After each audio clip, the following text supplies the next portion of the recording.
Most of us have been conditioned not to take a risk. People ask me all the time, what does it take to be happy? And I always tell them it's really simple. One word, progress. Progress equals happiness. If you keep growing, you're gonna feel alive. And if you keep growing, you're gonna have more to give. And when you're growing and giving is when life is magnificent. It doesn't matter how many statues, Oscars they give you, or Emmys, or how much money you have in the bank. We've all seen people have all those things, and I get the phone call because they're depressed, or somebody commits suicide in that area. So it's really an inner game, and I think that's what's missing for us today.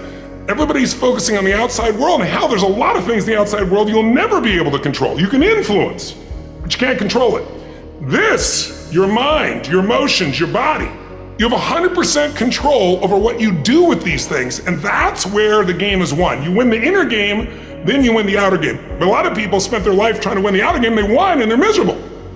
So to me, success without fulfillment is the ultimate failure. And so many people are focused on success still, which to me is like, there's nothing wrong with it, but it's like success is getting what you want. Fulfillment is living what you're made for.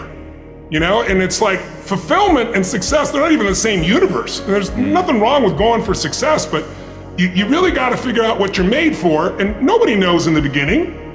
So you start where you are and you do what's in front of you, do what's next, and you keep growing until you start to discover, hey, this is my real passion, this is my real hunger and drive, and it can change. People go for 5, 6, 7 years, and then they usually question their business, their career, their body, their relationships. And then one of two things happens. They change direction and feel renewed, or they go, no, I got a great deal here, what the hell's wrong with me? And they recommit and they get stronger. But that's life. And if you don't grow, I don't give a damn how much you got going for you, you're gonna be miserable.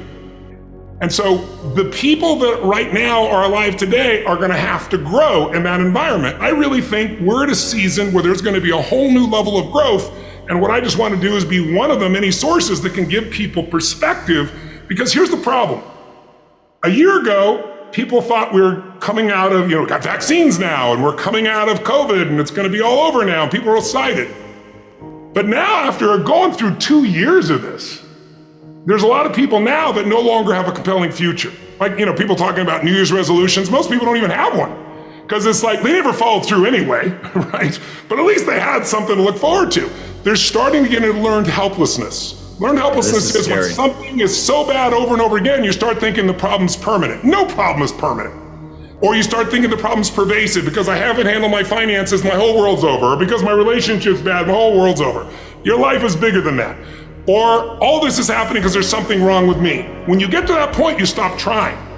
And so my goal right now is to shake that up for people. People need a new perspective, and you can't do it by just sitting and thinking. You gotta move your body, you gotta change your energy and your focus, because low level of energy, I don't damn how smart you are, you're not gonna use all your ability. But if I get you into a higher state of being, mentally, emotionally, physically, then all of a sudden you start remembering who you are and you start coming up with answers that you never even thought were possible before. And this is something, going back to something you were just saying that I agree with incredibly well, or very much, which is people have become hypnotized by a culture of weakness. And I was like, damn, like Tony's calling us out here. I agree with that. What is going on, and how do we shake out of it? Well, if you're a student of history, there is a cycle of history that is plain as day. Good times create weak people. Weak people create bad times. Bad times create strong people. Strong people create great times. This is the cycle of history. 1,000 years of Roman history. There's a great book I recommend anyone read. I read it in 1997. It's not a beautiful read, but you need to understand it. It's called The Fourth Turning. Or you could read the book Generations, but it's about 700 pages, 800 pages. Bill Clinton gave me that book, and that's where I started. And it explains how our thinking, our process is so affected by the way we're raised generationally, the experiences we go through. So let me give you an example of why we're having challenges today and why I'm more than hopeful.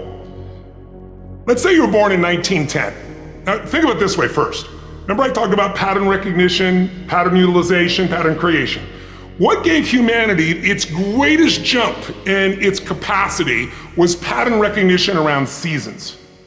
Up until that time, we were hunter-gatherers, barely able to survive. It all depended on what was happening in the environment. We were dependent on the outside world.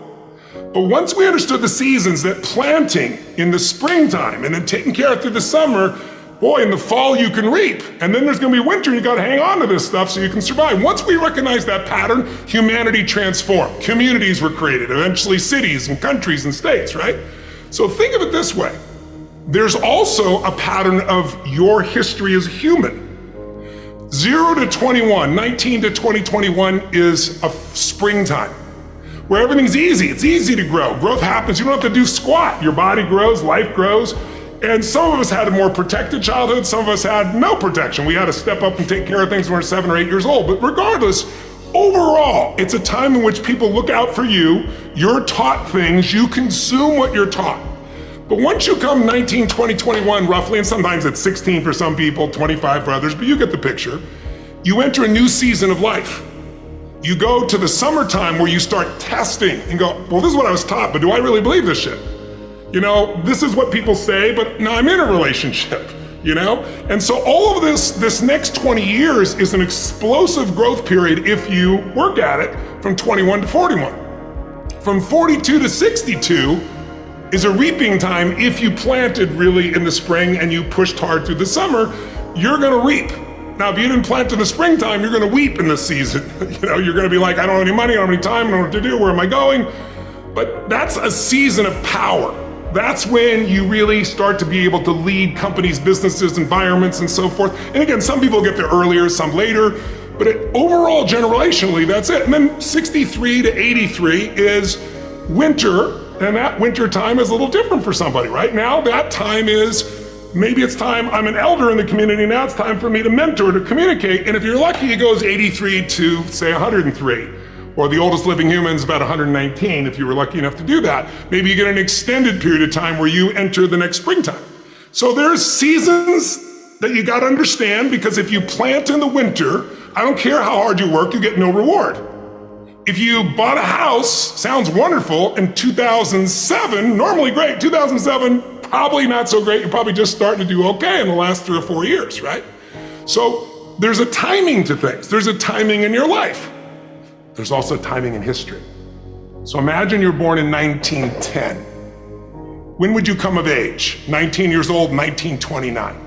What did you grow up with? World War I ended during that time, the whole world celebrated, and the roaring 20s began, and you're in your teens, cars, radios, parties. You can't wait to turn 19, 20, 21, right? And what happens? For that generation, right at that stage of life, the whole game, the wolves pull out from it, people are jumping out of buildings, the economy goes to the floor, we got the Dust Bowl. But it didn't end there. Because what happened when they were 29? 1939, World War II. And you and I are too young to know it, but those around know that it looked like we were gonna lose. Hitler was storming across Europe. It looked like life as we know it was over. And these people went overseas and became heroes. They faced such unbelievable, they were thought as flappers, they were thought as weak, they were a lot like a lot of the generation that you see today, the Z generation, not so much because they're just coming up, right? But the millennial generation, my older people, I see them as weak, they're snowflakes, they're this and they're that, but they have technology, they have insights. And when the outside world is demanding enough, not yet, because they're still fearful, they will grow. And that's when things change, and so the season occurs. So think about the difference between the 30s and the 40s versus the 50s versus the 60s as we came after 63 into an American summer as a different mindset versus the 80s to the 2010. So we're right now halfway through winter. We're in another winter. It starts financially. Now it's gone to health, but we're far from it. It's gonna be war. And it might be cyber war, it might be full-on war, but there's zero question that China and the US are on a collision course that's going to shape the direction of humanity.